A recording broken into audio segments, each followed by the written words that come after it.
Kocalır anam saçlarına ah düşür.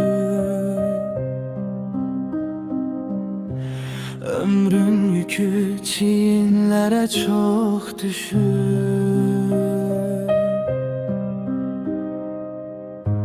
Bir vaxt məni qucağında gəzdirər, İndi baxıb gözlərimə susur anam. Qocalır anam saçlarına düşür. Həsrət dolu baxışların qəlbimə çökür. Senin hakkını ödenmez bu dünyada inan. Canım sana kurban aziz anam. Kocalır anam saçlarına düşür. Hasret dolu bakışların kalbime çökür. Senin hakkın ödenmez bu dünyada inan. Canım sana kurban aziz anam.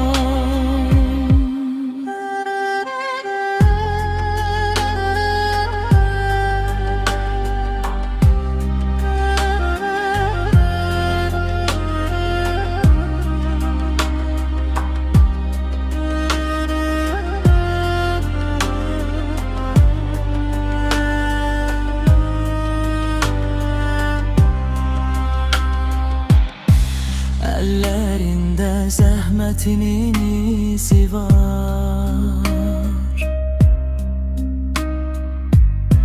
Hər duası mənə açıq bir bahar.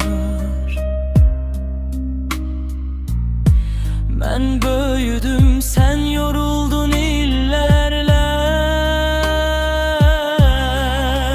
Sənə borçluyam ömrüm boyu.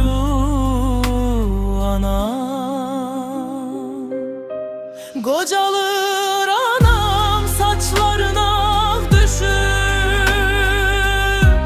Hasret dolu bakışların kalbime çökür. Senin hakkın ödenmez bu dünyada inan. Canım sana kurban aziz anam. Bu mahnını sevgiyle okuyan Elvin Mehmet o.